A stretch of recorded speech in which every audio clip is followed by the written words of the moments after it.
변화와 혁신의 리더십 제14차 종합정리 시간입니다. 오늘은 기말고사 이전의 마지막 강의로서 사실상 종강시간이라고 할 수 있는 시간입니다. 오늘은 전체 강의를 돌이켜보고 각 차시별로 중요한 포인트를 잡아서 핵심만 정리하는 시간으로 할까 합니다.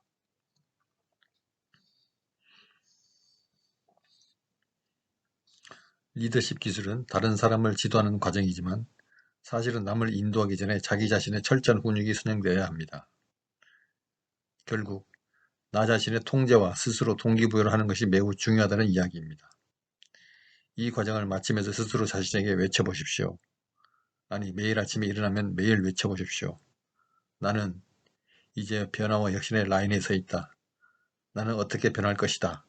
나는 무엇을 성취하기 위해서 무엇을 할 것이며 나날이 충분한 에너지가 넘치고 나는 용감하게 목표에 도전한다. 이렇게 자신의 소망이나 원하는 바를 마음속으로 정리해서 외쳐보십시오. 자신을 넝쿨처럼 휘감아왔던 나쁜 습관이나 버릇, 게으름, 나태, 미움, 시기, 패배감 등 부정적인 어둠은 사라지고 대신 맑고 강렬한 햇살처럼 밝은 에너지가 자신에게 비추어오는 것을 느낄 것입니다. 이번 학기의 리더십 강의는 공부가 아니라 사실은 자신의 재조합이자 결심을 새롭게 하는 자기 자신을 새롭게 만드는 개주작업으로 생각하면 됩니다. 매일 새롭게 태어나는 나 자신을 만드는 것처럼 진부하지 않고 항상 신선하고 창의적이며 자아성취적이고 긍정적인 에너지에 충만하여 살아가는 자신을 만드는 작업의 일환입니다. 그러므로 나 중심에서 타인 중심으로 살아가고 무심에서 배려 중심으로 살아가며 사랑과 봉사와 헌신을 생활하는 삶을 만들어가는 것을 의미합니다.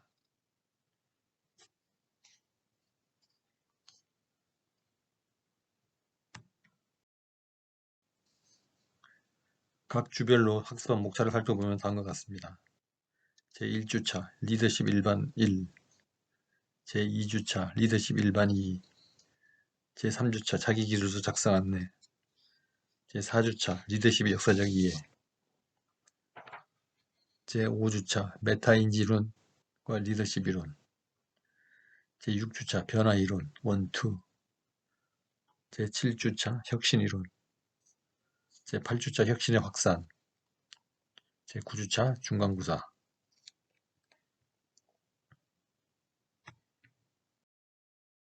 제10주차 변혁적 리더십의 전제, 제11주차 4차 산업혁명과 리더십, 제12주차 변화와 단계와 리더십, 제13주차 변화의 단계와 리더십 2 미션 중심 인간, 제14주차 전과정 요약 정리, 그리고 15주차는 기말 시험을 치를 예정입니다.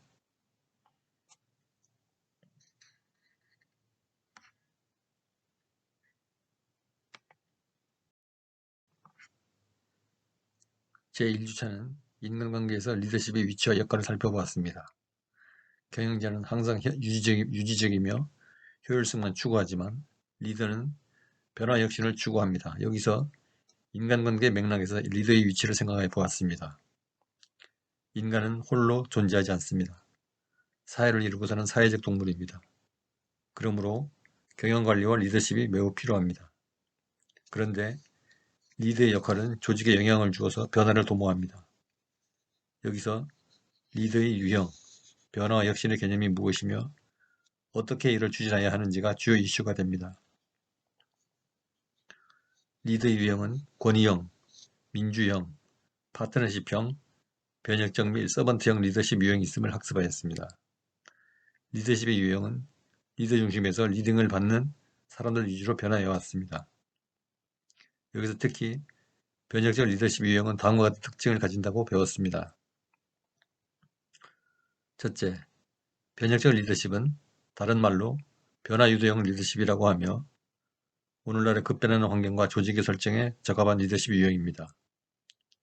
둘째, 변혁적 리더십은 주어진 환경에 순응하지 않고 변화에 적극적으로 대처하거나 오히려 고차원적인 방향으로 변형시키려고 도전하는 리더십 유형입니다. 셋째, 구성원들에게 보다 원대한 목표 달성을 위해서 구성원 개개인의 이익을 초월해서 조직의 미래에 공헌하도록 영향을 줍니다. 넷째, 단기적이고 구체적인 목표 달성보다는 구성원 개개인들에게 할 수 있다는 자신감과 의욕을 불어넣어 장기적인 경쟁력을 만들고 싶을 때 적합한 리더십입니다. 그러므로 변혁적 리더십의 특징은 첫째, 카리스마, 둘째, 자기확신, 셋째, 존경심과 충성심, 넷째, 풍부한 칭찬, 다섯째, 감동에 관련되어 있습니다.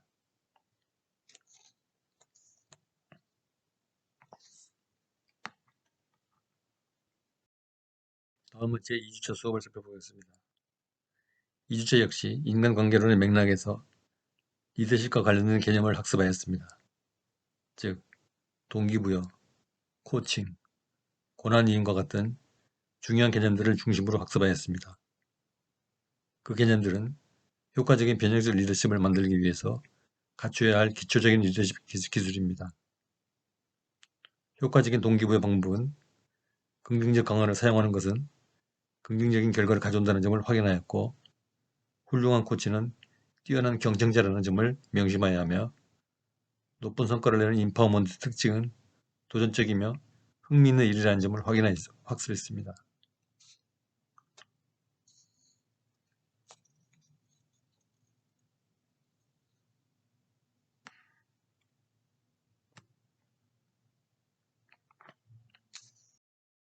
다음은 제3차 시학습 내용을 살펴보겠습니다. 제3주차는 각 개인의 삶의 목표와 브레인맵 작성을 통해서 변혁적 리더로 자신을 재정립하여 인도해 나가기 위한 방법을 학습하였습니다. 이를 위한 기초이론으로 메타인지론을 공부해서 브레인맵 작성을 하는 방법을 학습하고 이 결과를 기말보고서로 제출하는 일정을 공지하였습니다. 삶의 목표와 브레인맵은 A4 용지 한 장에 자신의 가장 중요한 목표를 적고 이를 실천하는 전략을 브레인맵으로 정리해서 몸에 지니고 다니면서 자신이 추구하는 미션을 되돌아보고 실천하는 습관을 기르기 위한 것입니다. 기본 포맷은 반장 정도 3 내지 4줄로 삶의 목표를 기술하고 나머지는 3, 4개의 나뭇가지 모양으로 실천 전략을 핵심만 간추려 적는 것으로 하였습니다. 어느 한 목표가 달성되면 자연스럽게 새로운 목표를 세우고 그에 따라 브레인맵도 새로운 전략들로 대체하게 되는 형식의 것입니다. 이 실천을 위해서 미션 중심의 생활인이 되어야 하면 물론입니다.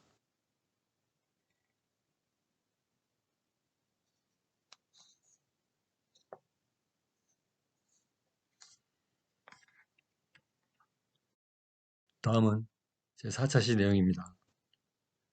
제4차 시는 리더십의 역사의 이해라는 주제를 다루었습니다.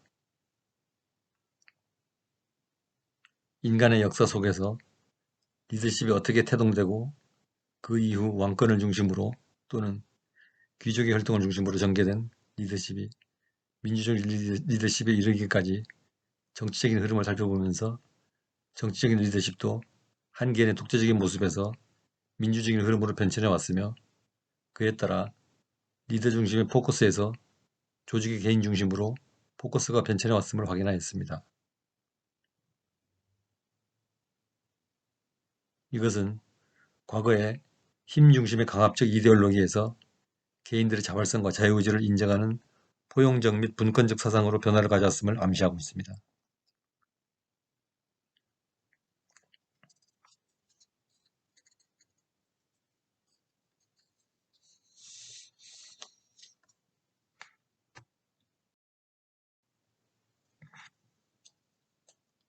제5주차는 리더십 이론 1, 2를 다루었는데 리더십 이론 1에서는 메타인 이론을, 리더십 이론 2에서는 특성 이론 등 11가지 리더십 이론을 소개하였습니다. 제목만 들어보면 특성 이론, 대안 이론, 특성 이론의 재등장, 속성 유형 접근, 리더십 스타일 이론.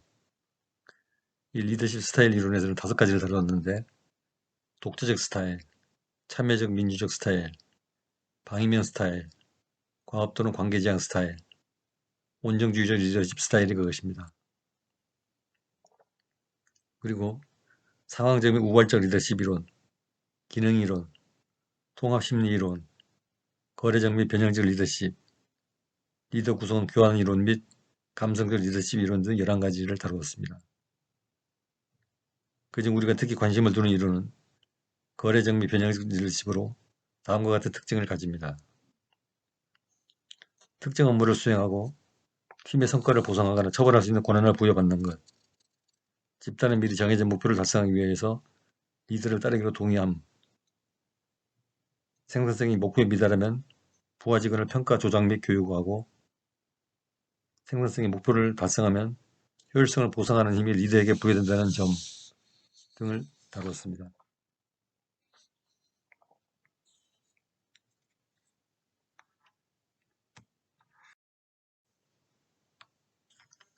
제6주차는 변화의 종류와 그 개념을 살펴보았습니다. 변화라는 개념은 중립적인 용어이며 변화의 가치가 개입되고 여기서 저항을 네거티브 방식으로 가하면 혁신이 된다는 개념을 살펴보았습니다. 변화의 민감도라는 주제를 가지고 에피소드에서 살펴본 바와 같이 우리는 의식하지 못하는 사이에 환경은 변화하고 있고 자칫 한눈을 파는 사이에 우리는 변화에 뒤처질 수밖에 없다는 현실을 인식해야 함을 학습하였습니다.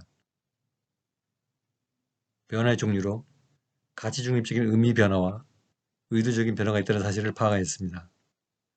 그리고 아젠과 피시바인이라는 학자의 이유 있는 행동 변화 모델과 계획된 행동 변화 모델을 통해서 인간의 행동 변화를 도모하는 학술적 모델의 존재를 학습하였습니다.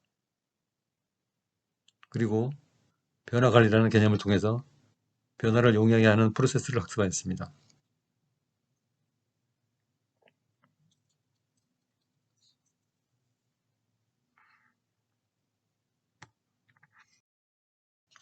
제7주차는 혁신의 의미에 대해서 살펴보았습니다. 혁신의 의미라는 대주제 아래 총 7개 주제를 학습하였습니다. 그 주제는 변화의 의미, 여기서는 창조적 혁신, 근본적 혁신, 파괴적 혁신을 학습하였습니다. 두 번째, 혁신의 원천. 세 번째, 혁신의 실패. 여기서는 원인과 대처 방안, 뛰어난 기술에만 치우친 혁신, 사용자 행동 습관 등을 간파한 혁신, 수용 범위를 넘어선 가격 등을 학습했습니다. 네 번째로 혁신 실패의 원인을 사례 연구를 통해서 공부했습니다. 다섯 번째, 혁신과 실패의 활용을 학습했습니다. 여섯 번째로 혁신의 실패에 대한 정부 정책 1, 2, 3를 살펴봤습니다. 마지막으로 실패를 자산으로 활용하는 사례를 4가지를 살펴봤습니다. 7주차에서 학습한 혁신의 의미 수업에서 가장 중요한 교훈은 실패에 대한 각국의 태도와 반응입니다. 실패를 두려워해서 목표를 너무 낮게 잡고 항상 성공만 하는 프로젝트를 추구하는 것은 결코 바람직하지 못합니다. 혁신은 실패를 먹고 자랍니다. 그러므로 실패를 많이 할수록 성공에 가까워지는 것입니다. 세계 각국의 정부나 기업이 실패를 어떻게 바라보고 관리하는가를 두루 살펴서 실패를 귀중한 자산으로 관리하는 사례를 살펴보았듯이 우리는 우리 자신의 실패를 두려워하지 말고 용감하게 실패에 대항하고 이를 선용하는 자세를 가져야 함을 학습하였습니다.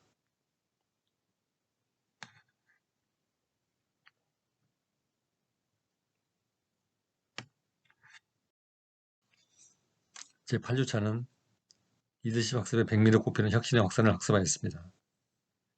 확산의 요소는 혁신, 채택자, 의사소통 채널, 시간, 그리고 사회 시스템입니다.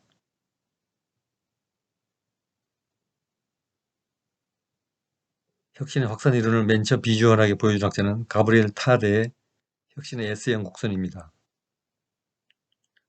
혁신의 확산에 대해서 가장 유명한 로저스의 혁신 확산 곡선을 보면 로저스에 의해서 1962년도에 도입된 혁신 확산 모형은 새로운 기술 혹은 혁신이 시장에서 어떻게 수용되고 널리 퍼져나가는지를 이론적으로 설명한 모형입니다. 혁신이 스스로 지탱하기 위해서는 혁신이 널리 채택되어야 합니다.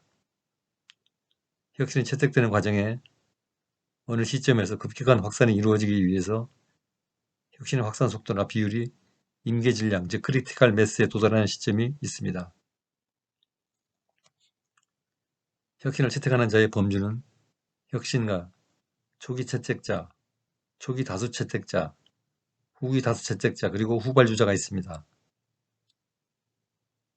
다음은 1991년 제프리 무어에 의해서 제기된 캐즘에 대해서 살펴보았습니다. 캐즘은 본래 협곡을 뜻하는 단어였습니다. 제프리 무어는 이 단어를 신기술이 초기에 수용되는 모습을 보이다가 판매가 급감하고 시장에서 사라지는 현상을 설명하기 위해서 사용했습니다. 특히 인터넷 대중화와 함께 IT 신기술이 선보이기 시작했던 80년대 말에 이러한 현상이 많이 나타나면서 각광을 받은 개념입니다. 캐즘이 나타나는 이유는 신기술이나 혁신에 열광하는 혁신가나 초기 수용층과 대중 간의 가치에 대한 관점이 다르기 때문입니다. 혁신가들이나 초기 수용층은 새로움에 열광하지만 대다수 소비자들은 새로움보다는 효용성이나 편리함 혹은 자신들의 수준에 맞는 기술적 쓰임새, 가격이 맞다면 혁신이나 신기술이 캐즘을 뛰어넘을 수 있을지 아닐지는 해봐야 할 수 있다는 결론밖에 없습니다. 그 누구도 다수의 선택을 정확히 예측할 수 없으니까요. 캐즘 이론을 보다 사회적인 관점에서 보충한 이론이 있습니다. 바로 하이프 사이클 가설입니다. 하이프 사이클 이론은 혁신의 과대 포장 주기 이론이라고 불립니다. 가트너가 1995년부터 기술에 대한 평가를 하면서 선보인 것이 신기술의 과대 포장 주기 이론입니다. 이 모형은 기존 혁신 확산 모형과 X축은 시간의 흐름으로 같지만 Y축은 수용자의 규모가 아니라 현실성, 즉 주로 언론이나 세간의 관심으로 해석한 것이 현실성으로 바라봅니다. 즉 사회적인 관심도로 인해 특정한 신기술이나 기술이 과장된 형태로 부각된다고 보는 것입니다. 하지만 초기 혁신가들에게 수용된 이후 그 기술이나 혁신의 부정적인 측면이 드러나면서 급격하게 기술에 대한 비판이 제기되고 수용층은 감소하게 됩니다. 이 감소 현상은 앞서 설명드린 캐즘 현상으로 이해될 수 있죠. 하지만 여기서 끝이 아닙니다. 부정적인 평가에 대한 개선책이 지속적으로 나오면서 어떤 기술이나 혁신들은 다시 그 가치를 재조명받고 시장에 대해 평가를 하고 위 그래프상 어디에 위치하는가를 발표합니다. 이를 통해 많은 기업들은 신기술에 대한 시장 내 위상을 파악하게 됩니다. 물론 이 모형에 대해서도 여러 가지 비판이 제기되기도 합니다. 과연 이것을 순환주기로 볼 수 있는 것인지 아니면 그저 단순히 신기술의 시장 수용 결과를 보여주는 것은 아닌지 등에 대한 것이 그 비판입니다. 다음으로 확산과 사회 시스템의 역할입니다. 확산을 하기 위해서는 연결점이 있어야 하는데 이것이 바로 사회 시스템입니다.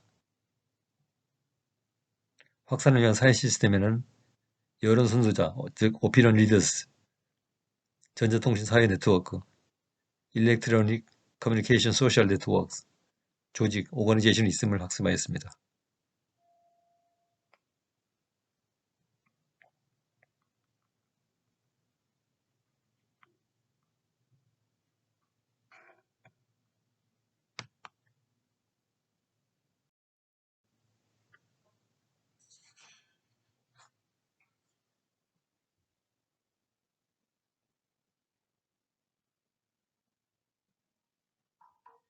제9주차는 중간고사 기간으로 20문제 문제를 출제하고 답안지를 제출받아 성적을 관리하였습니다.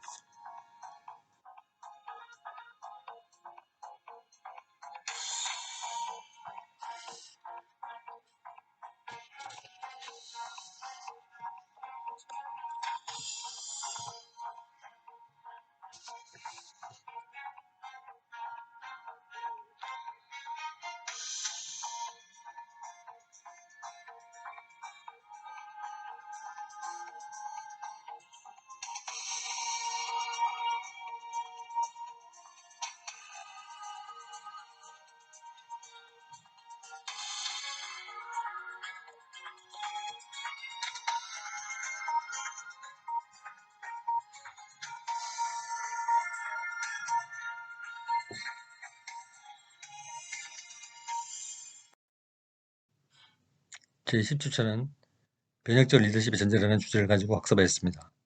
그 사례로 메타인지, 예의, 탈무드, 혁신 DNA, 눈치 등을 주제로 학습하였습니다. 그것 외에도 수많은 요인들이 변혁적 리더십을 수행하는 데 필요한 자원이자 요소들입니다. 시의적절한 변혁적 리더십을 수행하는 데 몇 개의 고정된 요인들만 필요한 것이 아니라 필요한 것은 무엇이든지 끌어다 쓸 수 있는 인재가 되는 것이 필요하다는 것이며 변화 혁신을 가져오는 리더는 그러한 실천 능력과 기술을 갖춰야 합니다.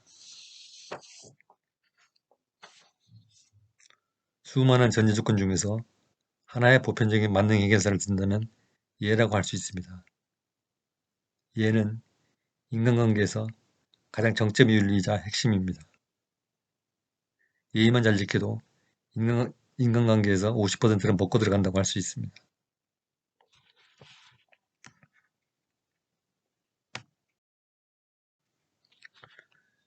제11주차는 산업혁명과 리더십이라는 주제를 가지고 학습을 하였습니다. 인공지능이 인간의 역할을 대체하는 새로운 산업에 변혁에 접어들어서 기존의 리더십 기술만으로는 새 시대를 견인하기 어렵다는 가정하에 현재 언론과 관련 등에서 논의되는 새로운 리더십 스타일을 모아서 소개해 보았습니다. 여기서 다른 주제는 첫째, 4차 산업혁명과 리더십, 둘째, 사람 중심의 리더십, 셋째, 경영 컨설팅에서 AI 시대의 리더십이 요구되는 조건, 넷째, 손수건 리더십, 다섯째, 제4차 산업혁명 시대의 주인공이 되는 조건, 여섯째, AI 리더십과 정부의 역할, 일곱째, 4차 산업혁명 시대의 여성 리더십의 극대화 방안, 여덟째, 4차 산업혁명 시대의 리더의 역할, 아홉째, 4차 산업혁명 시대의 언어의 품격 등 다양한 내용을 살펴봤습니다. 4차 산업혁명 시기에는 무엇이 어떻게 변할지 아직은 확실히 알 수 없지만 지금까지 우리가 살아온 방식과는 현재의 다른 차원의 세상일 거라고 생각이 듭니다. 이와 같은 시대에 우리는 우리가 속한 조직과 사회를 효과적으로 리드하고 혁신하기 위해서 창의적이고도 시의적절한 리더십에 관심을 둬야 할 것입니다.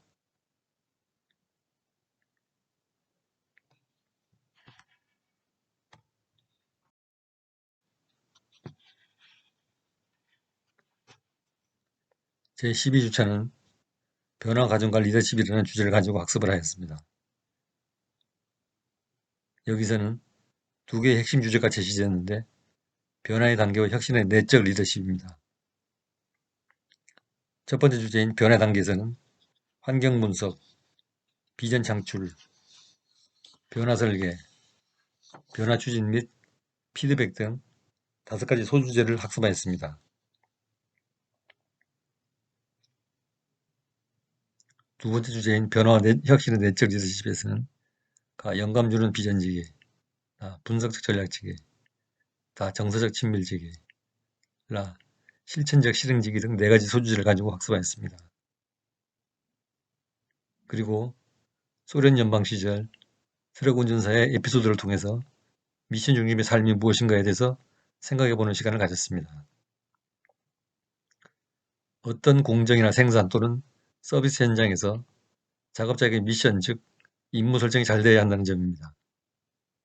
미션은 비전에 의해서 만들어집니다.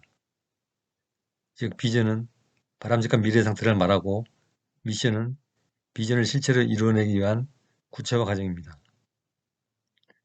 비전이 공유되기 위해서는 공감 속에서 포용되어야 하고 미션이 잘 수행되려면 개인보다는 조직 전체의 목표를 잘 이해하고 그것을 달성하기 위해서 공동의 노력을 경주해야 합니다.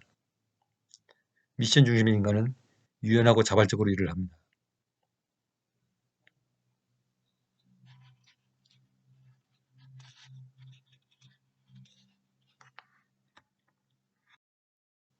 제13주차는 12주차에 이어서 변화의 단계를 학습하였습니다. 변화의 단계는 지난 시간에 환경 분석, 비전 창출, 변화 설계, 변화 추진, 피드백의 5단계를 언급하였습니다. 환경 분석에서는 문제와 개선책을 확인하고 그것을 실천하는 데 있어서 바람직한 미래 상태를 개념화한 비전을 창출합니다. 비전은 모호하고 선언적이며 이상적이고 추상적인 용어로 표현됩니다. 즉, 구체성은 미약하죠.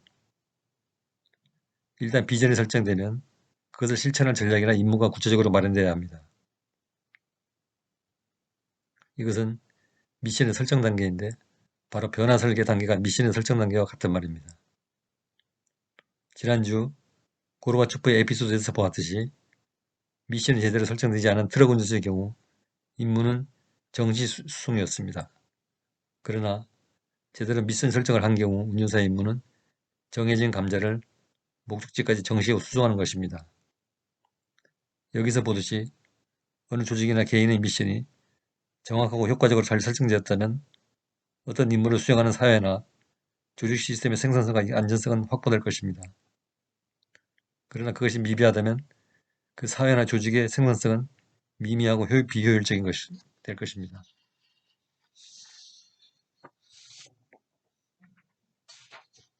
자, 여기서 변화 설계는 미션 설정 또는 미션을 체계화라고 했습니다.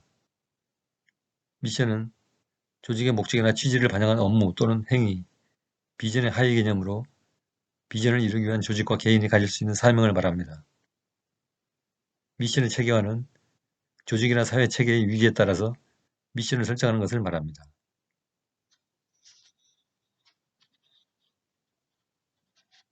홀 미션은 조직 전체의 미션을 말합니다. 즉 국가나 기업의 전체적인 임무나 사명을 말하는 것이죠. 우리나라의 경우 민족중흥이나 남북통일, 세계 7대 강국 즉 G7이 되는 것과 같은 집단 전체의 미션을 말합니다. 홀 미션 다음에는 펑크셔널 미션으로 기능이나 부서별 미션을 말합니다.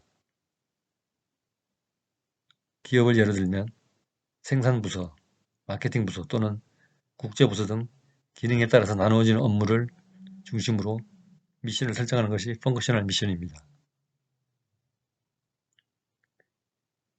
기능별 미션 다음으로 유니티 미션입니다. 유니티 미션은 단위 조직의 미션입니다. 예를 들어 인사과, 재무과, 총무과 등 핵심적 단위 조직의 미션을 말합니다. 위계 단위로 갈수록 미션은 깊고 좁은 범위를 가지게 됩니다. 그 다음 마지막으로 개인별 직무를 설정한 자합 미션이 있습니다. 이러한 미션들은 조직의 사무 분장 규정이나 권한 이행 규정을 통해서 매뉴얼화되거나 법정화되어 있습니다.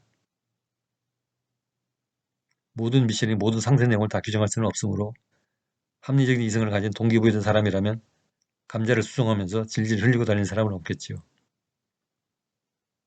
미션의 체계화란 이처럼 전체 조직과 단위 조직 간의 위기에 따라서 미션이 잘 조직화되어 있는 것을 말하며 이와 같이 미션이 전체적으로 잘 마련되어 있다면 미션의 체계화가 잘 되어 있다고 말하고 미션의 체계화가 잘 된 집단은 생산성이 높고 불량률이 낮으며 리더십 차원에서는 목표 달성이 잘 되는 상황이라고 말할 수 있습니다.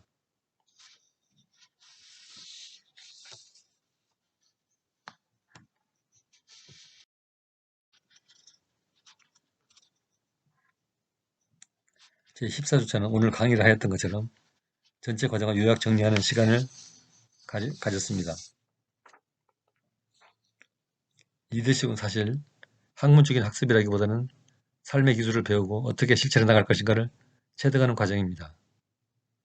이번 기회에 자신이 사회에 나가기 전에 부족한 점이 무엇인지, 인생에서 더 개발해야 할 점은 없는지 등 리더로서의 자질을 함양하는 기회가 되었으면 합니다. 자기 기술서와 브레인맵에서 기술하였듯이 자신의 삶의 목표를 정립해서 되새겨보고 지금 무엇을 해야 할지 전략과 수단을 만들어 보면서 자신에게 주어진 영혼과 육신이 최대의 행복을 찾도록 만들어줘야 합니다. 수업의 말미에 서서 각자 자신을 돌이켜보고 세계와 국가와 사회 속에서 새로운 나를 창조한다는 각오로 변화될 자신을 상상해보고 각오를 다짐해보는 시간이 되었으면 합니다.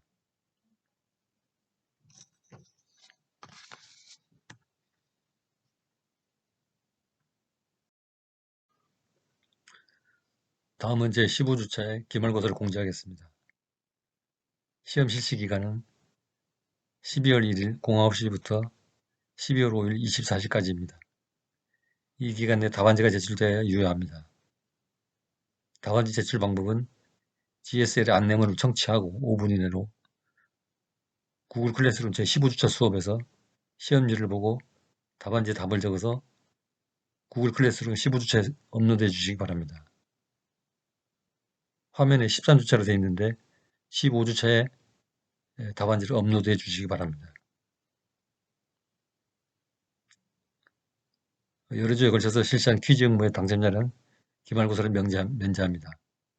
기말고사 면제자는 화면에 제시된 바와 같습니다.